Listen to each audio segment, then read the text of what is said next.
नमस्ते दोस्तों, खुशी ई एजुकेशन में आपका स्वागत है। आज का हमारा विषय है हमारा जिला हमारा राज्य।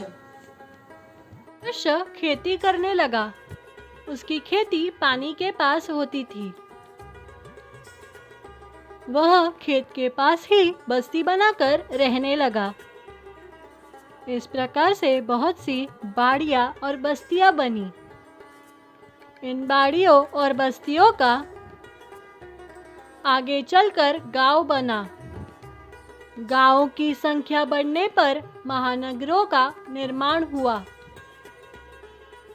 दिए गए चित्र द्वारा गांव, गांव से तहसील, तहसील से जिला और जिलों से राज्य कैसे निर्मित हुए ये समझ लेते हैं। चित्र में बैरागढ़ गांव देख सकते हैं। यह बैरागढ़ गांव आरमोरी तहसील का एक छोटा सा गांव है। आरमोरी तहसील में बहुत सारे गांव दिखाई दे रहे हैं। आरमोरी तहसील गढ़चिरौली जिले का एक तहसील है। गढ़चिरौली जिला 12 अलग अलग तहसील मिलकर बना है। ऐसे ही हमारा महाराष्ट्र राज्य 36 जिले मिलकर बना है। हर एक जिले में अनेक तहसील और तहसीलों में अनेक से गांव होते हैं। हमारे महाराष्ट्र राज्य की राजधानी मुंबई इस मानचित्र में दिखाई गई है। साथ ही में महाराष्ट्र की उपराजधानी नागपुर भी हम देख सकते हैं। भारत के राज्यों का निर्माण भाषाओं के आधार पर किया गया है। मराठी महाराष्ट्र राज्य की राजभाषा है। अलग अलग क्षेत्रों में मराठी भाषा के शब्दों के उच्चारण में भिन्नता पाई जाती है। इसलिए हमारे राज्य में बोली भाषा के संबंध में विविधता पाई जाती है। इस विविधता का हमें सहर्ष स्वीकार करना चाहिए। अब हम महाराष्ट्र राज्य का प्राकृतिक मानचित्र देख रहे हैं।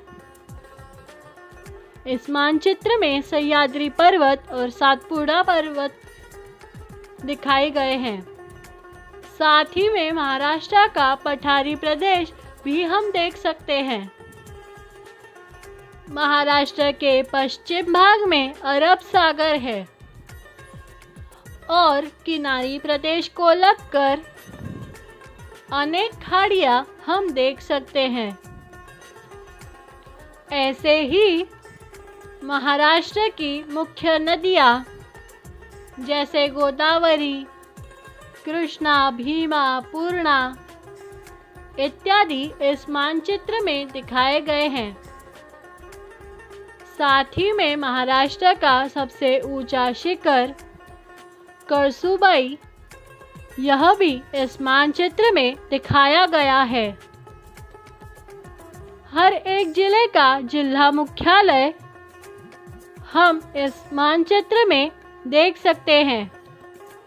मानचित्र में महाराष्ट्र राज्य की वार्षिक वर्षा दिखाई गई है। सूची के अनुसार अत्यधिक, मध्यम और कम वर्षा का प्रदेश अलग अलग रंगों से दिखाया गया है। वर्षा के आधार पर महाराष्ट्र में फसलें ली जाती है।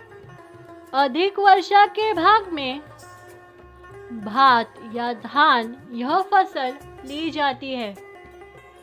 मध्यम वर्षा वाले क्षेत्र में अरहर या सोयाबीन यह फसलें ली जाती है और कम वर्षा वाले क्षेत्र में ज्वार, बाजरा, मोट यह फसलें ली जाती है।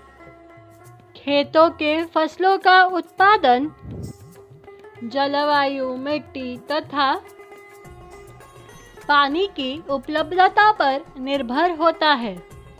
महाराष्ट्र में विभिन्न क्षेत्रों में कम अधिक वर्षा होती है। इन चीज़ों के कारण अलग अलग जगहों पर अलग अलग फल तथा व्यापारी फसलें ली जाती है। महाराष्ट्र की अलग अलग जगह पर अलग अलग फल हम देख सकते हैं।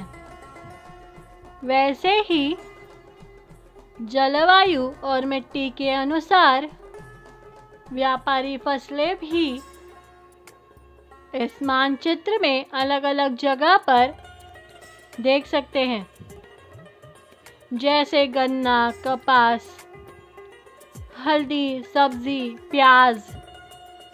यह महाराष्ट्र के अलग अलग जिलों में होते हैं। परंपराओं के अनुसार हमारे राज्य के पर्वों उत्सवों में विविधता पाई जाती है।